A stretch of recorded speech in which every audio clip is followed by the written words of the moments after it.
రాజన్న సిరిసిల్ల జిల్లా సిరిసిల్ల మున్సిపల్ కార్యాలయానికి current cut అయింది. విద్యుత్ బకాయిలు చెల్లించడం లేదంటూ సిరిసిల్ల మున్సిపల్ ఆఫీస్కి అధికారులు విద్యుత్ సరఫరా నిలిపేశారు. దీంతో మున్సిపల్ అధికారులు అంధకారంలో విధులు నిర్వహిస్తున్నారు. విద్యుత్ సరఫరా లేకపోవడంతో మున్సిపల్ అధికారులు కంప్యూటర్, ఇంటర్నెట్ సేవలు వినియోగించుకోలేకపోతున్నారు. 4,58,90,749 రూపాయల విద్యుత్ బకాయి ఉన్నట్టుగా అధికారులు తెలిపారు. డిసెంబర్, జనవరిలో నోటీసులు జారీ చేసినా మున్సిపల్ అధికారులు స్పందించకపోవడంతో విద్యుత్ సరఫరా నిలిపేసినట్టుగా తెలిపారు అధికారులు.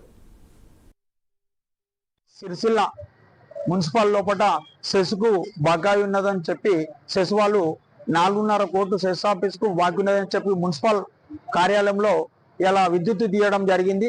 ఇది ఇలా సామాన్య పౌరుడు ఒక 3 నెలలు కరెంటు కట్టకపోతేనే తీస్తున్నారు, కరెంటు తీసేస్తాడు. అతన్ని కూడా కట్టించిన తర్వాత దానికి విద్యుత్ తీయాలి.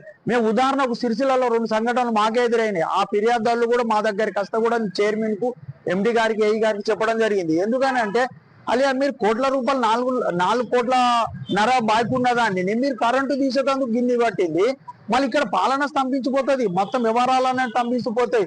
ఇలా కరెంటు ఇక్కడ కూడా ఇంటి ట్యాక్స్ తీసుకోవాలన్నా, ఓనర్షిప్ తీసుకోవాలన్నా ప్రతిదీ కూడా ఇలా కరెంటుతోనే. ఇలా కరెంటు తీసే పరిస్థితి వచ్చిందని అంటే ఇలా పేదవానికి ఎందుకు మీరు అంత నిర్లక్ష్యం చేసి వాని కరెంటు కూడా ఇస్తారు. ఇలా వీళ్ళ మీద గిన్ని వాళ్ళకి చేస్తారు. మాకు ఆల్రెడీ మేము పవర్ పర్చేస్ బిల్లు కూడా మేము పే చేయాలి. మాకు మెటీరియల్ కూడా పేమెంట్స్ కానీ మిగతా పేమెంట్స్ కానీ మాకు ప్రాబ్లం అవుతుంది. కాబట్టి మా ఏరియాస్ ఉన్న సర్వీసులన్నీ కొన్ని రీకనెక్షన్, డిస్కనెక్షన్ చేస్తూ ఉన్నాం. దానిలో భాగంగానే మున్సిపల్ ఆఫీస్ కూడా అడిగాం, రిక్వెస్ట్ చేసాం.